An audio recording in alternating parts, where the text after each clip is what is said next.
This is Andi Purewal for Boxing Social in association with Betfred, and for the first time in a few months I am delighted to be joined by Big John Fury out here in Manchester, out here in a new caravan of yours, John. John, how are you doing? I'm alright, Andy. Yeah, it's not a new caravan, it's years old, but you know, it's one of a few I've got, so I like to change it up now and again. John, John, obviously I know you're a busy man and you've been travelling around the country now with your own kind of dinner events rather. Talk to me about those first and foremost. How are you finding them? Yeah, you know, they're very enjoyable. I'm trying to enlighten people to a new way of life and to let them know there's more to life than what they actually do from day to day, you know. But it's just a lifetime experience of mine, what I'm getting across to people, and they seem to be enjoying it. They're good crowds, they receive me well, they respect me, they give me plenty of order. Can't ask for much more. Enjoying it, and thank everybody who's turned up and is going to turn up. Thank you all. It's interesting.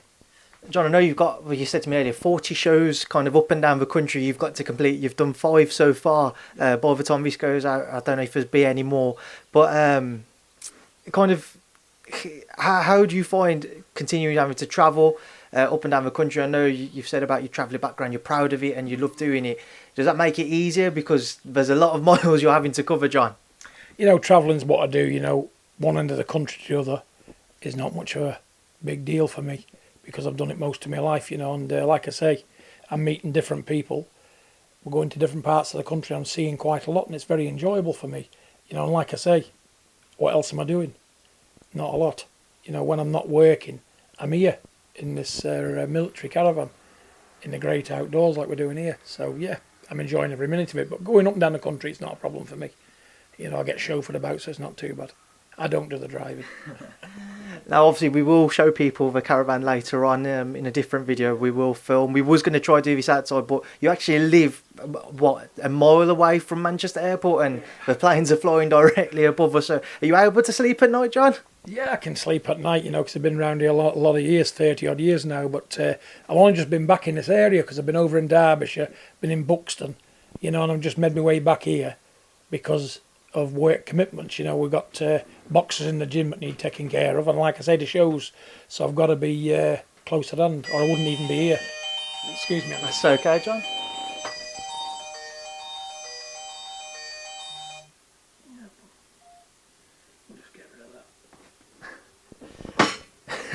John picking that one. That's okay. That's okay. No need to apologise. John picking that back up there. When your shows are done, what is next for you? Have you thought about kind of what you want to do? You're going to get back on the road, I take it, with your caravan or with one of your other caravans? Well, I'm looking forward to the great outdoors and the bad weather, you know, because of that's when the most enjoyable times come, when there's snow outside, there's hardly any cover about, you know, and you can get really cosy in these places. I'm looking forward to doing it, you know. You know, like I say, I'm up and down all over. But I only live for today, not tomorrow. I live for today and deal with tomorrow when it comes. And we never say we're going to do this and do that too far in advance because you never know what's around the corner. God willing, if all being well, I'll be in it. This caravan, doing my thing. John, moving forward, obviously onto some boxing talk. You've got sons involved in the sport, sons who are very popular and very big in the sport. I like to start off with Tommy. This time around, I think with everything that's happened with Tyson recently, there's only one place to start. Obviously, there's a COVID outbreak in his camp. Tyson testing positive for COVID himself. Just want to get your thoughts on the past week or so, the events, which mean that we won't see the Fury Wilder 3 trilogy take place, what would have been next weekend. Yeah, the thing is, I don't know much about it because I've had not a lot of contact with Tyson or the team, to be honest with you, because I've kept out of it because it wasn't a thing I was going to be involved in, because obviously I couldn't get to America, so I've sort of like distanced myself from it because I'm not an happy man what's going on out there. I wasn't then, I'm not now, you know, so what I say, let them get on with it, you know, and obviously COVID, it's a pandemic, you know, it's going to affect everybody, and people should honour and respect Tyson. You know, he's over there doing his thing to entertain people, you know, and it's his job to have people in and out of the gym. So catching COVID, you know, it's one of them things. You're either lucky and not get it, or you're unlucky and get it. And in Tyson's case, he's picked it up along with a few other members. But what can you say about it? It is what it is. Well, like I said, until two men's facing one another in the ring, anything can happen in boxing. Until they're facing one another in that ring, anything can happen in boxing. But I know nothing about it, and I don't really want to know much about it, to be honest with you. I was only interested in one thing, Anthony Joshua, and if that's not for me, if that's not to take place, I can't really get myself up for that. The Wilder thing, 'cause he got smashed to pieces last time. I don't like Deontay Wilder as a man, as a sportsman. He's a horrible person, and just speak my mind. He's a sore loser. If it was me messing with Deontay Wilder, I'd have him in court. I'd say either prove your accusations or be quiet, because you're going to be in court, mate. But Tyson don't defend himself enough for me. He just let things happen. He takes everything and gives nothing back. I'm a man who defends my honour. If I'm in the right and people are lying about me, I'm going to come forth and defend myself. But Tyson doesn't, and that's why people can get confused and they get misconceptions with him, because he doesn't fire back. Because he's not interested, really, because he's heard it all before, seen it all before and done it. And people are fickle, aren't they? They're your friend today and not tomorrow. So I don't know what's going on, but really, am I really interested in it? No. As long as my son's all right and everything's in order, that's good enough for me. John, I know you said you haven't really kind of looked into it because you just don't want to, because it doesn't interest you, as long as Tyson is okay. No. But I imagine you have spoken to him about it. What's his... what are his feelings about the fact the fight won't go ahead, and also how is he feeling kind of with COVID? Has he had any symptoms? Has he been struggling at all, or any breathing situations, what have you? I don't know. I've not spoke to him. Oh, have you not? I thought you meant that you'd actually spoke to him, but not in depth. I haven't spoke to. I've spoke to him about, since he's been in camp. I think I've spoke to him about 4 times, and it's been small talk. It's all about other things apart from boxing, because I'm sure he's got enough to do. He's eat, drink and sleep in boxing. And when I ring him, he doesn't want to talk about it, and I don't mention it because I'm not interested in it. He could beat Deontay Wilder, like he said, 7 days a week and 4 times on a Sunday. I don't even know why he doesn't even deserve a third fight, does he? He's a horrible person. He got battered to death. What can he do? He's not improved, has he? And with his Mickey Mouse coach there, I've seen what's going on with him. Tyson will annihilate him this time. He's had a reprieve because Tyson's got COVID-19. But when Tyson gets him, it'll be the end of Deontay Wilder. And he's only in it for a few quid anyway, isn't he? Where's he going to get another payday if he doesn't fight Tyson? Nowhere. He'll be working on the buses in wherever he's from. One final thing on it before we do move on to kind of Deontay then. We did see, I've seen some photos this morning of just kind of Tyson being out and about in Vegas on the back of him testing positive for COVID. Just trying to get your thoughts on that. I think it was last week when the news broke. I don't know whether there's a 10-day isolation period or what have you in America, but just the fact that the photos have come out of Tyson being out and about in casinos and what have you. Just your thoughts on that. I can't comment because I just don't know. It's bizarre. All of it's bizarre. I made a video a few months ago explaining how I felt about the job. My feelings ain't changed. The devil's playground where he's at there now, anything can happen. Nothing surprises me over there. If I seen pigs flying in Vegas in America, I just look like they say, oh yeah, we're only in America, because bizarre things happen. He's living a bizarre life. He's living an out-the-box life. I'm not sure anymore. And do I really care? As long as they're alive and well, no. Don't care. Let's come on to Deontay then, John. Obviously, as everybody was hoping for, we was hoping to see that Fury, AJ, undisputed bout. It all fell through. Instead, we was going to see Fury Wilder 3, and waiting for official confirmation, but it seems to be AJ Usyk is very imminent to that. Just on the Wilder bout, though, going back to the press conference first and foremost, John, Deontay wasn't very engaging with the media, kind of kept himself to himself, didn't answer many questions, and he took part in what was the best part of a 6-minute face-off with Tyson. I was want to get your thoughts on that. Do you think Deontay's changed his approach because Tyson's got underneath his skin, got into his head that much, or is it just Deontay doing whatever he can to think, this is how I am going to beat Tyson? No, because he said that much crap. People are going to rip him to pieces over it. He said this and said that, and it's all false, untrue, rubbish, bull, shit. And he thinks, if I adopt the silent treatment, I haven't got to explain myself, because he couldn't. Deontay Wilder's a liar. That's what he is. He's a liar. He's a bad sportsman. He's like a big kid. He's horrible. I've got nothing good to say about the man at all. Nothing good at all. Because people like that there, they're at the bottom of my list as men. He needs to go to school and learn how to be a man up. He got beat to death. There's no cheating, fair and square. Everybody else must be wrong in America then. And they've all got behind him and they're all doing this, that and the other. And, you know, I can't understand it. They all must be stupid then. If they want to believe what Deontay Wilder's coming out with that shit, they're as daft as him. But again, only in America, because it wouldn't work over here, that. Wouldn't work, you know. Wouldn't work, that treatment. Because people laugh him out the ballpark. Because he's a joke, that man. Keep twerking. He looks better doing that than boxing. He's better at twerking than boxing, let's put it that way. He's horrible. Tyson will annihilate him next time. But I wouldn't, honestly, if it was me, he'd never be getting the fight. Because he don't deserve it, because of the way he's performed. Tyson's cheated, he has something in his glove. This, that and the other. I've never seen much shite in my life come out of one boxer's mouth. Because they can't take it, because he got the biggest beatdown in world boxing history. And he'll get another beatdown again. But this time, his health's at stake. His health. Because I think he'll end up with brain damage. Because I don't think he's fit to box after what happened last time, Mick. He might think so. Jumping up and down in the gym and doing some sparring, this, that and the other. When that man's there trying to take your life, 19 stone giant. Let's see what he can do. But you know what? I just got no to say, good to say. I don't like him. Just don't like the man. I love American people, but I'm a man's man, me. If I'm wrong, I say I'm wrong. You know. And nobody knows everything. But that man thinks he does. And he's got an ego bigger than Las Vegas. And it's doing him no good, is it? Because look where he's at today. A beaten champion, a disgraced champion, an embarrassed champion. Can't even talk on a press conference because of what he said. Because he hasn't got no answers for his lies, his accusation, his bullshit. And like if it was me being caught, I'd say, right, prove them. Let's have a court case. Forget the boxing. You're in court, pal. But nobody listens to me. I'd fix some, me, I'll tell you that now. For all that bullshit to be in court. Simple as that. Because if that was Tyson, they'd have him in court.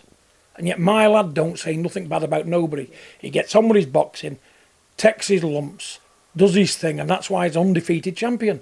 Because his mannerism's right, and he's a man. You know, he does bizarre things I'm not keen on. But he's my son, he's a man. And he's a different man to Deontay Wilder. Because if my son got beat like that, he'd say I got a beat down. I need to go back to the drawing board, I need to learn, see what I went wrong, and see if I can improve on me loss. Not making a million excuses, because we're not that kind of people. That's the difference between proper fighting people and non-fighters. When you're bred to fight, you behave like Tyson. When you're not bred to fight, you behave like him. But let me tell you something, he's a one-off him. Because I've never seen any other boxers perform like him ever. In the ring, or out the ring with a loss. Bizarre. Only in America. John, why do you think Deontay was so insistent on the third fight taking place and he never took what people spoke about with regards to a potential step-aside deal or maybe going away, having a couple fights to rebuild and then looking towards a trilogy? Why do you think Deontay was so insistent on getting him into a ring as quickly as possible with Tyson for a third fight? Well, he needs the money, don't he, to live an extravagant lifestyle. They go through money like a hot knife through butter and needs dollars. And Big T is the only man he can get a payday with, isn't it? Because there's nobody else for him. What's he going to make? Fight Dillian White for $1 million? If he's lucky. There's only one paycheck, it's for the big kid, my son. But, I don't know, you know. Tyson won't give him $10. Never mind step-aside money. Tyson won't give him 5 shilling because Tyson just wants to give him a good hiding. He said, I'd rather beat him up again than pay him any money. He says, he's nobody, he's no good. I'll walk straight through him, he said, again. So why would I want to give that step-aside money? I'll clean him up, he said, and I'll go straight to Joshua. And that's what the plan is. Even though people don't think it's what on Tyson's mind. You know, it is. It is. He'll brush this idiot aside, which will blow him away. And he'll go straight for the AJ fight. That's what I would do anyway. But let's just see what happens. Tomorrow's another day. John, just kind of sticking with Deontay, you mentioned earlier you've seen him, the videos of him with Malik Scott, his new trainer. I just want to get your thoughts on that. What do you think Deontay's trying to change up? What do you think he's going to try and add to his arsenal for when the trilogy bout does eventually come around? What can he change up? Nothing. He's trying to get on his toes, trying to box. You listen, if you're a boxer, you're born with a gift to box. He can't box. And when he's in a sticky situation, he'll revert back straight to what he was doing. The one-trick pony thing. He won't be able to box. Tyson shut him down, run him down and crucify him. The end of him. Can't do anything. What can he do? The other kid there, Malik Scott blowing smoke up his ring piece just because he's earning money out of him. He's going to tell him what he wants him to hear because he's earning money out of him. You know, he's trying to do this and do that. I know what this job entails, and he can't do nothing with Wilder. Nothing. He's too old. You can't learn an old dog do tricks, especially people like him. He's not that intelligent, is he? Maybe an intelligent man, you can learn it something different, but him, no, because he's dumb. He's dumb, as well as he's thick-witted and dumb, and he's ignorant. So what can you do with him? Nothing. Horrible man. John, obviously we haven't had a chance to catch up either since the AJ fight all fell through. One day we all thought it was all signed, set, ready to be announced for Saudi, seems to be the likely destination. Next minute, obviously, everything just kind of falls apart with that, with the arbitrator ruling in Deontay's favour. First, just again to go back to that, John, I want to get, what was your reaction to finding out the news that the arbitrator favoured Deontay Wilder in the court case? Biggest con I've ever seen in boxing. You know, they let everybody do the thing, run around like headless chickens trying to put a fight on what was never going to take place. Why did they do that? That's not boxing, is it? It's a piss take, isn't it? They took the piss out of my son. They took the piss out of everybody else who was trying to put the AJ fight on, including Eddie Hearn. The rug just got pulled out from underneath him, good and proper. But did Barbara want to teach the young dog a lesson? I don't know, but it was a bad way to teach him, because that's at the cost of Tyson, isn't it? On the fans, the British fans. Because no one's interested in Deontay Wilder. Nobody. Tyson AJ. And that's all over across the board, world over. You know, it's a joke. What's going on now is a joke. It's the biggest joke in the world, you know. I hope it never happens with Wilder. How's that? I hope it never happens with him. That's the truth. Do you, or are you confident that provided, if the Tyson Wilder fight does happen next, and obviously AJ fights Usyk and they both come through, are you confident we see that undisputed fight? Well, what else is there? There's nothing else, Andy, in the whole wide world. I'm sick to death of looking at boxing, you know, because of the politics in it. It's not enjoyable anymore because you can put a 6 to 8 week camp in, all of a sudden things happen, you know, to mar the job and ruin everything. So, I don't know. The only fight I want to see is AJ. That's the only heavyweight fight I'm interested in seeing, is AJ. You know, I can look at others and enjoy them, but when it's to do with my son, I want to see the biggest fight in boxing history between two Brits. Not some twerker from USA putting his spanner in the works on his people. Politics of boxing. Let's just say the mafia of boxing. They've had the say, and that's why we're in the position we're in now. And I'll speak the truth, me. Mafia of boxing's reared its ugly head and interfering with things, aren't they? Because they're after the biggest prize and the richest prize in sport, staying in America, which I don't blame them. I don't blame them. But this just looks like a mission to me to deprive Tyson of his WBC belt. You know, because last time, take a look at it. All American judges, American referee, in America. Tyson's got to knock him out to get a frigging draw.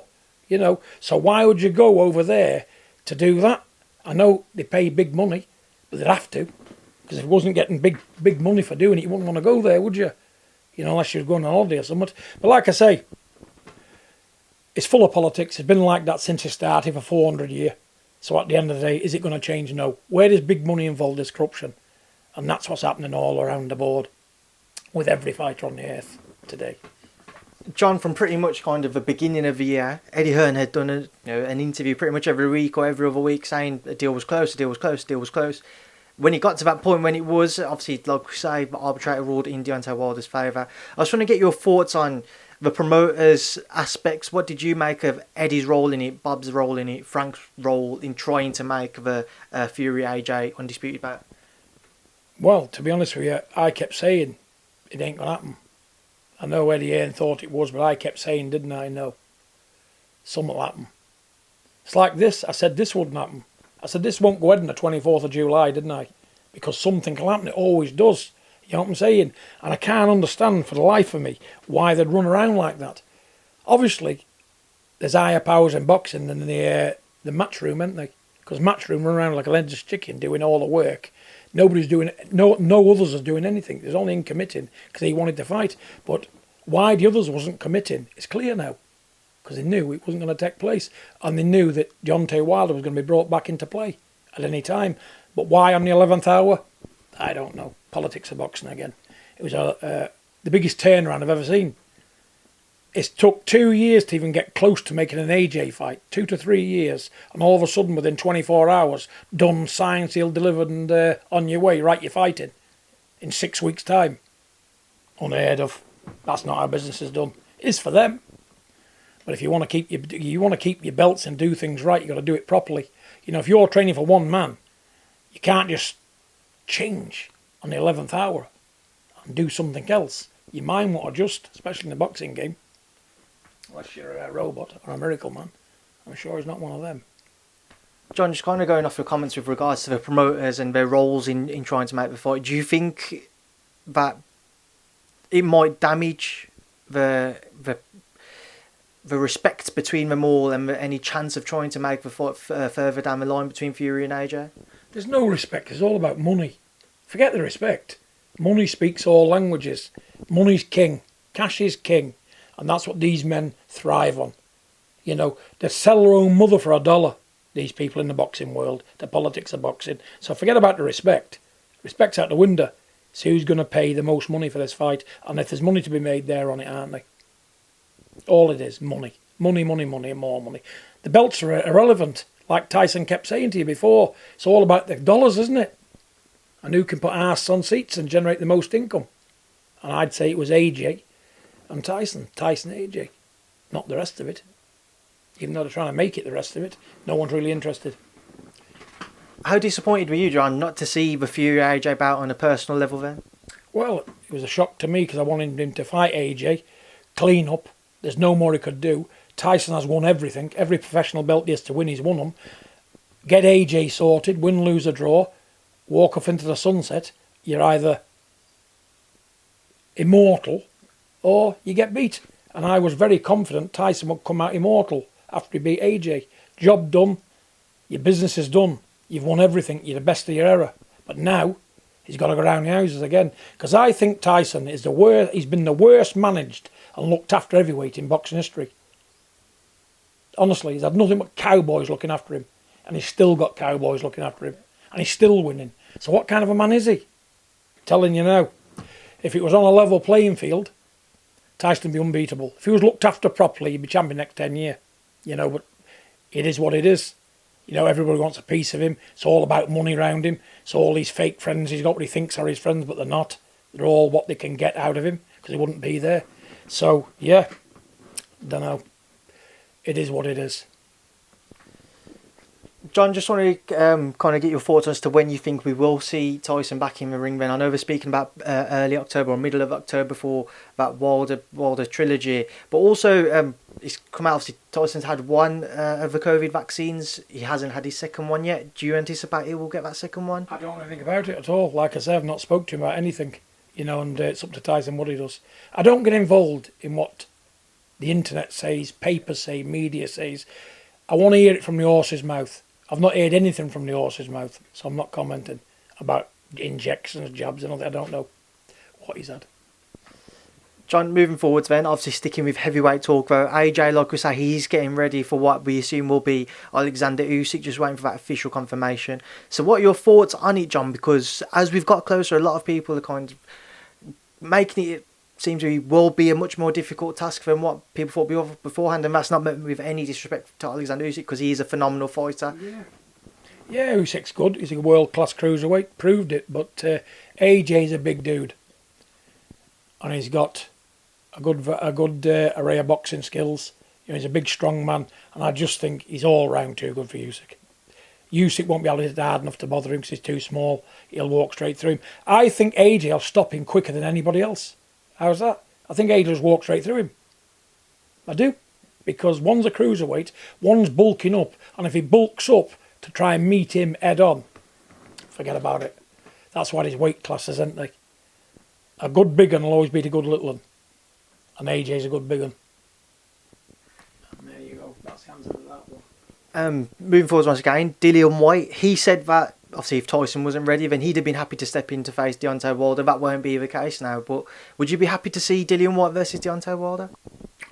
Listen, if Dillian White can get in there, why not? He's waited long enough for it, hasn't he?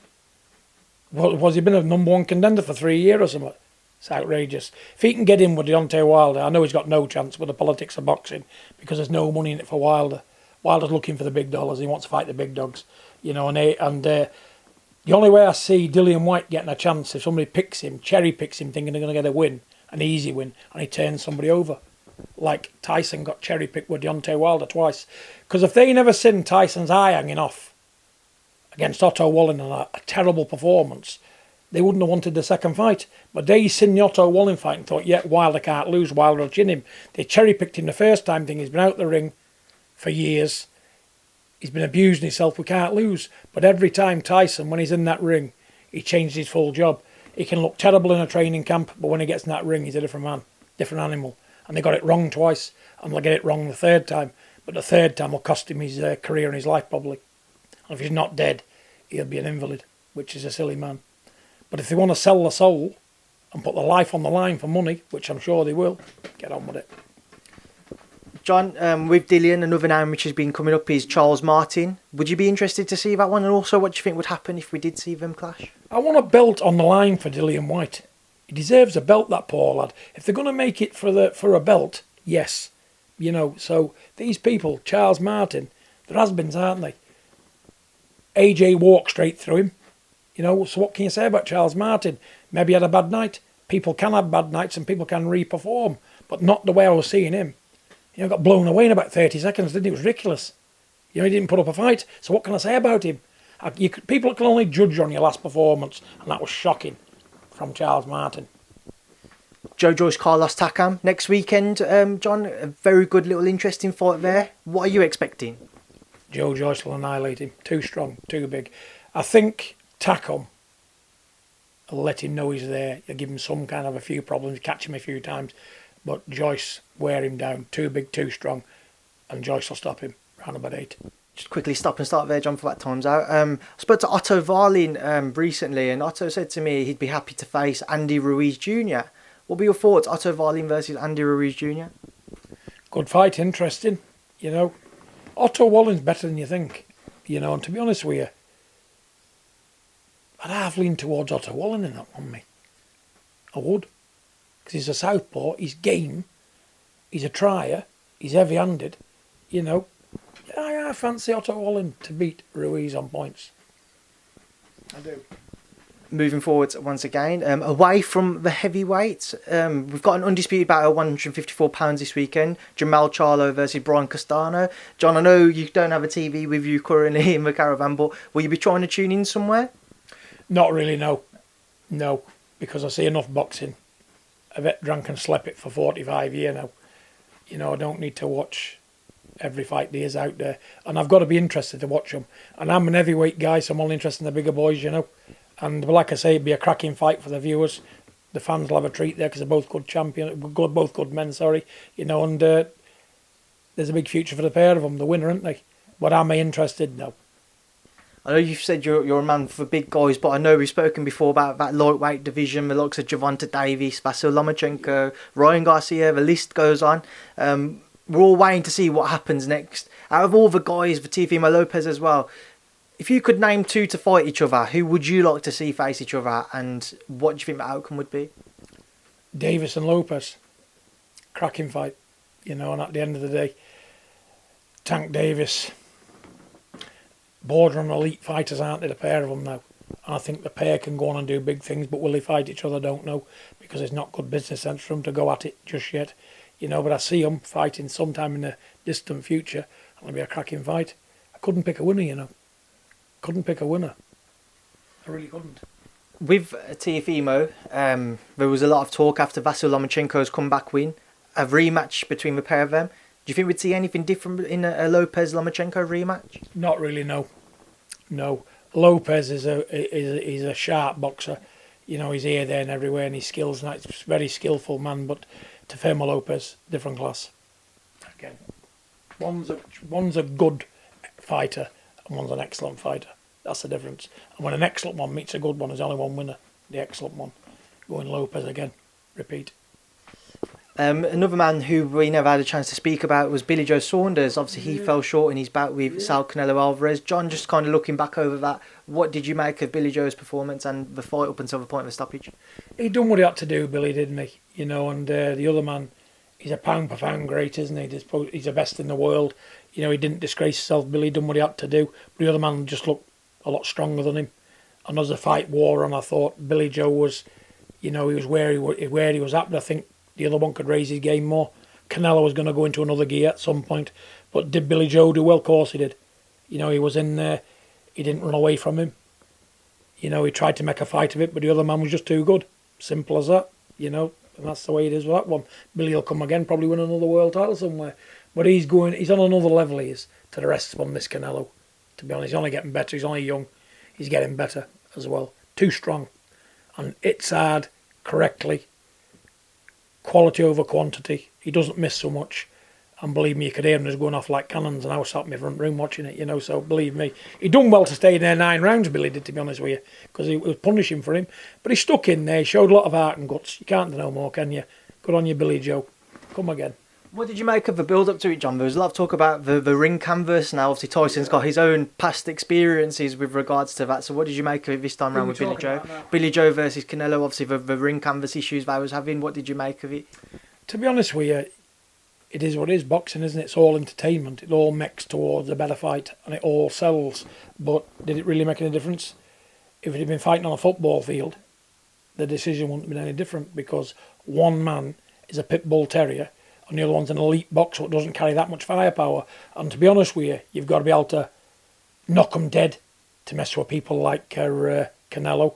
Because when Mayweather fought him, he was only a kid, wasn't he? He was only 22, wasn't he? He just got better and stronger, and he has been up at higher weights, hasn't he? So he can move up and down. And Canelo's got a Ferrari of a gearbox, you know. But Billy Joe stuck in there, done what he had to do, showed some world-class skill himself. But listen, the pressure was on. Couldn't do any more. Took a bad injury. It's a boxing match. You're not going to spend the rest of your life injured over a fight, are you? So he did the right thing. John, moving forwards once again. On to Tommy. How is Tommy doing? He's all right. Still chugging away, living the high life, getting carried away with himself. They all get caught up in it, don't they? They're young, aren't they? That's what it is, isn't it? I'm sat back just watching them, shaking my head, to be honest with you. But let's just see what happens. He rolls into the gym. He trains hard. He don't miss a day. He does his stuff. But like I say, they like to be in the public eye, don't they? They're doing this. They're mixing two worlds. Reality, TV work and boxing. But it's only him can do it. It's working for him so far. But I said to him, the minute I see you slipping in the gym, it's over. I won't train you no more. Simple as that. But he's doing his thing, trains hard, he's looking good. You know, he's making all the right noises, he's making all the right moves. So yeah, I'm happy with him at the minute. But let's just see, fame and fortune destroys life, doesn't it? Especially young people. John, what did you make of Tommy's last fight? He was, faced somebody who's very competitive, very game throughout the 4 rounds. How important did you feel that was for Tommy, and how did you assess his performance? Well, to be honest with you, he didn't have much time to train for it, because I only had him for like 2 weeks and he was 15 stone when he come back to the gym. So got a little bit of weight off him, and all of a sudden Tyson said he'd take him to America for some world-class sparring, and they partied over there. Instead of going over there doing what they're supposed to do, they was partying, because Tyson wasn't in a training camp, and Tyson's one of them. He thinks everybody else is him. There's only one Tyson Fury. Tommy ain't him, and Tommy has got his own course to go in life. And I told him, go over there, spar, train, and get to bed at 10:30, or else it's no point in going. But anyway, I was watching him jumping off boats, pina coladas, whatever else he was doing on, getting to bed at 5 in the morning, come back 14.5 stone. And he said to me, all I could do was postpone this fight. I said, you're fighting, because I'm going to teach you a lesson. I sent you over there to train and do a job, and I trusted you to do it. I said, so now you're going to know what it's like to get in there when you haven't worked, and you'll learn from it. And if you get beat, you get beat. It's your own fault. But I'm not making myself look a fool, saying to Frank Warren, you're on the show and you're not. When you don't cut it, you're still in the ring, because that's the way I am. You've done it, you've made the mistake, you learn from it, and he has. That's why he's not missed a gym session since. And he has learnt from it, because he said to me, I'll never go down that road again, which is a good thing. But he got the win. He can win on a bad night. He fought at nearly 14 stone, which is not his weight. You know, the other kid was a good game kid, but now he knows he's got to put the work in and be dedicated and listen to sense and stop playing games. Because you know what? The high life can cost you in the ring. And it could have cost him, but it showed he can fight and he can punch, he can come out on a bad night. You know, and he did. So well done to him. He learnt more from that than he would blowing somebody away. But he's also learnt that you can't cut corners. You can't go and have a party and be a boxer. He knows that now. So he's learnt from it, and next time it'll be different, because he'll be back at his weight, 12 stone 10, you know, and that's where he's at. So I do think when he's training well, and he's doing anything correctly, he can do his job for where he's at in his career. John, one name which has continued to be mentioned with Tommy is Jake Paul. Now, I was in America from Canelo Saunders up until Mayweather Logan Paul, which was about a 5-week period. Saw Jake, asked him about Tommy. He said that he feels that he's a level above Tommy currently, and he needs Tommy to face effectively somebody of a better name to get a better win on his record. Just kind of get your thoughts on those comments. Thoughts and comments? I don't think he can get a better name than Tommy, can he? The WBC 2-time heavyweight champion of the world's brother. There's no better name than him. That's where you know they're talking at the rear end, looking for a better name than him. Who's you want Mayweather? What does you want Canelo? Them's the only better names, aren't they? To be honest with you, because he's not a boxer, he's a YouTuber. Tyson's a professional boxer. Good or bad, he's a professional boxer. And he's been around it all his life since being a pup. What's he done? You know, they're doing great things on the internet. YouTubing, different audience. Different kettle of fish. They're bringing all the teeny boppers, all the girls, all the teeny... From all walks of life is looking at YouTube boxing now. And I do think it's taking over conventional boxing because they're making it interesting. Because they're earning mega dollars. It's all about internet and viewing figures today. And it's a wider range of public now because of the internet. Everybody gets seen. And people just love bullshit. In this 2021... they seem to thrive on crap. You know what I'm saying? But crap sells nowadays. But are they doing good things with YouTubing? Yes. Do I like it? No, because I'm an hardcore boxing nut. And at the end of the day, if he fights Tommy, does he win? Of course not. But Tommy will make money. That's what we're here to do, make money. And if Tommy can make money without getting a black eye, we're up for that one as well. John, just by a better name, I should have cleared that up. I think I should have said... Jake thinks Tommy should have a better name on his record or fight somebody better until the pair of them face off. Well, let's put it this way. The last 6 opponents Tommy's fought have beat Jake Paul. Do you need to say any more? Those last opponents Tommy's beat, he's knocked 4 out, other 2's gone the distance. Every one of them have beat Jake Paul. Because the boxers, you know, they've had 30 fights, 110 fights, 15, 25 fights. Their knowledge of boxing is there because that's what they do. The journeyman, but the professionals. This man is a gimmick. He's a gimmick. He's a gimmick. That's what they are. They sell. They're YouTubers, internet stars. That's what they are. But, like I say, if he thinks it's easy, sign on the dotted line, innit? What do you think would happen, John? Like, do you think Tommy would stop Jake if the pair of them were to... Knock him cold out. Knock him. He wouldn't get out of the first round. Wouldn't get out of the first round. I watched him. Can't protect himself. You know, he doesn't. He's not got the first idea how to cope if he's in any trouble. So Tommy just take it to him, hit him up, soften him up a couple of times, whop them big left hooks up him. Honestly, he'd shat himself when he gets hit hard improper. Honestly, and all this job with Mayweather and all that. What is it? Showtime. It's a gimmick. It's exhibition boxing. He won't get an exhibition with Tommy. His head took off. And that's why I don't think he'll fight Tommy. Because Tommy don't do exhibitions. Tommy will write him off. He's a big banger. He's a big kid. You know, they can do what they want, pal. There's horses for courses. Stick to YouTubing. Keep your face straight. And don't get KO'd. Mess with good professional boxers coming to win. They're 8. John, Jake is facing Tyron Woodley, a former UFC champion, next. Your thoughts on that? Different sport, innit? UFC champions and boxers. You know, is Woodley allowed to kick him? No. Well, how's he going to win then? He's coming down to his level because UFC men, they've got no idea of boxing either. They can't throw a straight punch. The grapplers, the kickers, they don't know how to throw a straight punch, so it's a 50-50 fight with him and Jake Paul because they're not doing what they do.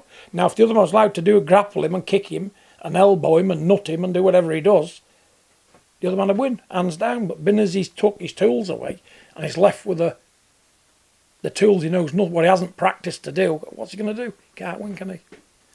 John, moving forwards away from boxing. Love Island's returned. Will you be trying to tune in? Probably, yeah. But as I say, I'm in here for the foreseeable future, so I don't think so. You know, it's a good programme. I watched it because Tommy was in it, but it's not really my thing. I'm too old for a programme like that, to be honest with you. And I'm not interested in girls to that extent at this age. John, moving onto the end of this interview, just 2 final messages from yourself. Firstly, if Deontay Wilder was to see this, a message to him. Say that again. Just a message to Deontay Wilder if he was to come across this interview before we end. Well, what can you say about Deontay Wilder? Look in the mirror and change your ways. If you want to move forward in life, mate, look in the mirror and change your ways, because them ways are horrible, and those ways will let you down, mate, and those ways will get you damaged. People will not like you. Everybody will pretend to be your friend because they can get things out of you, but really, you know what they say about your mate behind your back? Dickhead. Short and sweet, but get the money out of him. Tell him he's the best thing since sliced bread. Tell him he's beat Fury. Tell him he's done this. Tell him there was something wrong with him. Hold him up in all his shite. Because they're paying. He's paying them. But the cold reality is they think he's a fool and laughing at him. And he's just a sponge to get money out of. So look in the mirror. Wise up, pal. Know where you went wrong. You got beat. Take it. You got destroyed. Take it. And you might come back and do something different. Until then, if you can't reason with yourself, you're never going to reason with anybody else. So he's not going to move on. He needs to reason with himself and admit where he's gone wrong. And know that kidding himself and lying to himself and being in denial to himself, where's it going with it? A block end. That's where he's going. And a message to Jake Paul. Jake Paul, yeah. Just fight Tommy. We'll show you what YouTubers and professional boxing's all about. Knockout. Easy. Easy money. Easy money. Easy money, honestly. So let's just say we're here to get some easy money. That's what it's about. Boxing, conventional boxing's hard-earned money. So if we can get our hands on some easy money, Tommy's up for that. Believe me. Good luck to the kid anyway. God bless you, mate. Right, John, we will leave that there now, and we will enjoy the rest of this day whilst we're up here. We've got a few things that we're going to try and do, which we won't let people in. If you like the great outdoors and birds whistling and whatnot and shepherd's huts, there's my bed and this here, I've got this nice chair in here. Home from home. I'm a man who don't need a lot in life. Just health and strength and peace of mind, that'll do me. Because I've had too much bullshit. And now I can't take no more bullshit. That's why I'm in here. I'm a recluse. I'm estranged from all my family. You know, I do things on my own, the way I see fit. And if passers-by come and see me and want to pass half an hour with a mug of tea, that's all right by me, that's fine. And if they don't, they can keep going, jog on. You know, solace. You can find solace in your own company. And like I say, where I spent a lot of time by myself, locked in a box. So this is like a 5-star hotel to me. As long as I hear them birds whistling, I'm on a winner, aren't I? And I'm here, enjoying the great outdoors, waking up every morning, getting a nice ice cold wash out there at 5:30, going for my run. I'm happy as Larry, me, pal. If this don't change for me, I'll be happy.